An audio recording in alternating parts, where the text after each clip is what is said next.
Hey guys, Ricardo here and welcome to another Blog Tech Tips. This is the tutorial for those where your LG TV remote is not working. Alright, so if you have one of these remotes and your remote is not working, I'll try to help you to troubleshoot. I'll also have a workaround in case the remote is at fault. Alright, so the first thing is guys, if you're trying your remote and your remote is not working, the easiest way to troubleshoot is to first see if there's anything wrong with the remote itself. Now, as you can see here, this remote is a standard. The first thing I want you to do, guys, is to go ahead and turn over your remote.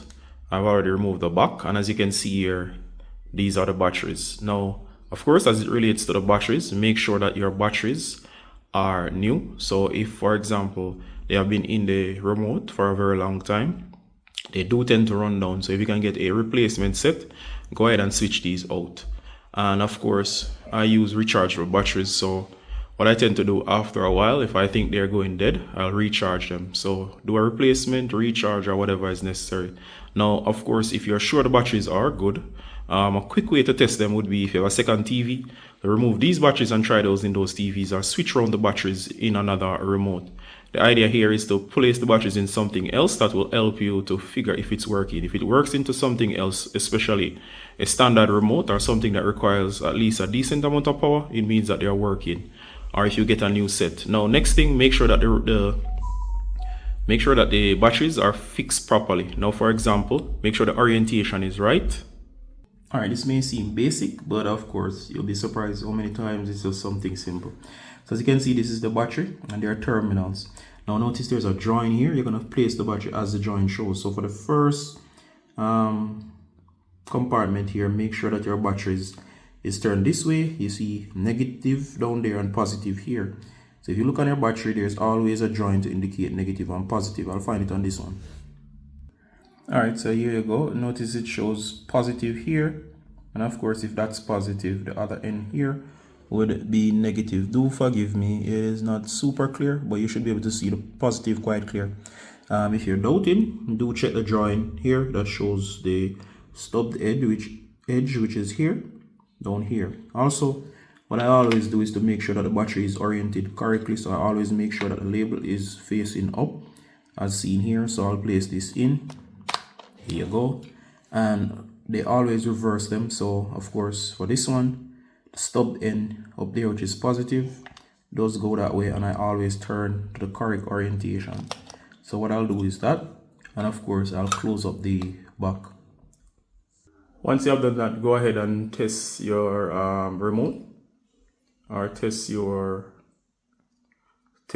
remote to make sure that it's working. You can try volume up and down and so on.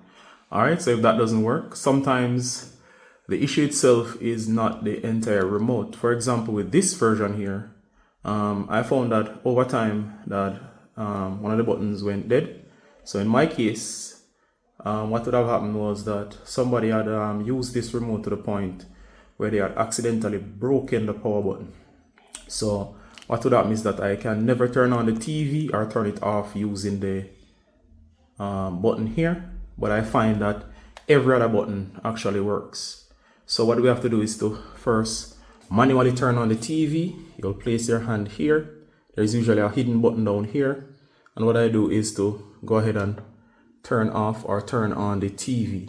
So you can see the power menu did come up now. So once I turn on the TV using the button down there, what I would do after is I would then try to do something else other than power, such as turn the volume up or turn the volume down.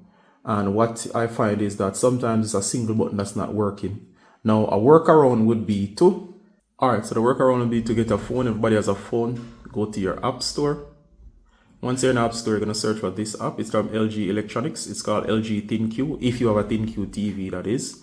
Or of course, you'll search for the official LG app. There are others. If it doesn't say LG Electronics Incorporated or one of LG subsidiaries, that's the official app. I wouldn't recommend that you use it, but it's possible that there are other apps out there. I haven't tested them all. I only know about the official app. I'm not associated with this company in any way. I'm just demonstrating. So try to get the original app. There might be others that work as well. Or if you can get it from a reputable source that does produce good apps. And once you do, simply set it up, give it access that it needs, and use Bluetooth. And what you can do is to control your TV using the app. So I found that I can control my TV using the app, so I can actually turn it on and off. Another thing you can actually do as well, you have two options. You can also go on Amazon and buy a replacement LG remote, and of course use it on your TV. You'll have to match the number or the model number. Match the model number of your device. In most cases, take your remote as this one here and look right where you see the LG logo. I can't show you here, it's very dark, but I'll try. Alright, so on my remote here, if you look very carefully, there's actually a code. And if you look very carefully, there's a code there. It indicates the exact model of my remote. So you can actually try to get a replacement remote. That's the exact LG brand. Once you do that, you can replace the current remote. And of course, that should work in most cases in fixing the problem.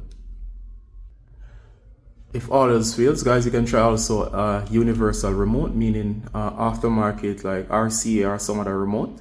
And that says it's compatible with LG TVs, especially ThinQ or your specific model. So go ahead and search for a universal remote. Check to see that it supports LG, especially ThinQ or whatever your model is. And what you can do is once you receive it, you program it to your TV and that should work. But of course, guys, that's it.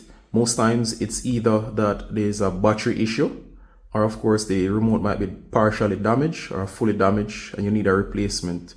So you should be able to fix this using the app as a workaround, which is a free option. Or you can purchase a universal remote or replacement remote. I do hope this was helpful. And as always, Ricardo from Blog Tech Tips saying bye until next time. Bye.